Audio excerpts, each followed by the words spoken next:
Karong adlaw, mao ang ikawalo nga semana sa atong community quarantine sa Bohol. Sa atong pagsugod ni atong Marso, gamay pa ang kaso sa COVID-19 sa atong nasod. Karon adunay lapas pa sa 12,000 nga kaso sa atong nasod ug sa Cebu, hapit nang moabot sa 2,000 ka mga kaso. Nagpabilin nga atong naprotektahan ang Bohol tungod kay nilihok ta og sayo. Nag-quarantine ta ug gisuspende ang tanang domestic air and sea travel. Nagsulob ta og face mask. Atong gipahingusgan ang kampanya sa social distancing. Atong gipasarado ang mga non-essential establishments. Isunod ta sa curfew ug nagbaton kita sa kalimpyo. Kining tanan importante gihapon karon sama sa una. Sunod sa 8 ka semana nga nilabay, daghan ta og nahibaw-an sa atong kaugalingon. Daghan kaayo ang nakakaton sa hiyas nga pagkamanggihatagon pinaagi sa pagdonar og face mask, protective gear ug pagkaon. Ang atong mga hotel nga nahadlok sa una niabli na karon sa ilang mga pultahan aron mudawat sa mga niuli nga mga OFWs.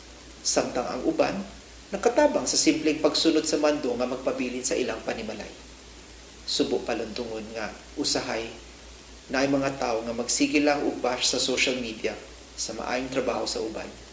Atong nakatunan pud nga ang fear, ang ignorance usahay nakapahimo natong insensitibo sa kahimtang sa uban.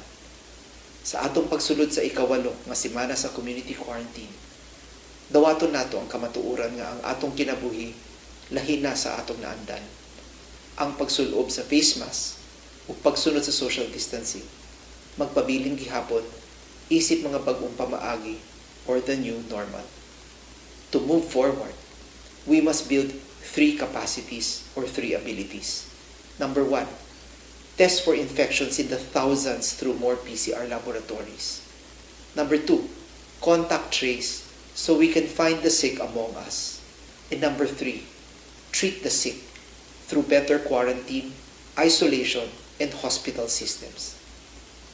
Kung makahimo kita og test, trace, ug treat, mapakita nato sa uban ug atong kaugalingon nga kaya natong mabuhi ubos sa bag-ong pamaagi.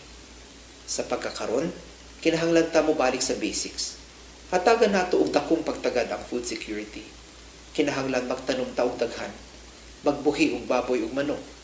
Mao ni ang rason nga ang Barangay Water Project para sa agrikultura magpabilin sa priority program sa kagabahanang probinsyal. Makig-partner pud ta sa mga transport operators aron sila maoy modala sa mga pagkaon paduol sa katawhan pinaagi sa atong Tabo sa Bohol program. As OFWs and locally stranded individuals begin to go home and more infections may be possible, atong hinumduman nga ang COVID-19 walay gipiling biktima. Dato o kabus, opisyal man o dili, kitang tanan, posibleng matakdan. Do not treat those who are infected or who have recovered from COVID-19 with fear nor with stigma. Hinumdumi nga kung ang OFW infected tungod na kay nibiyahe sila sa layong dapit aron matabangan ang ilang pamilya. Kung ang mga doktor, mga nurses, mga technicians nato masakit tungod na kay gipili nilang mo trabaho aron maluwas ta niining panahon sa dakong hulga, ayaw sila talikdi. Tabangi sila kay wala ta kahibaw nga basin ikaw ang sunod biktima sa COVID-19 ug ikaw na usab ang manginahanglan sa ilang tabang.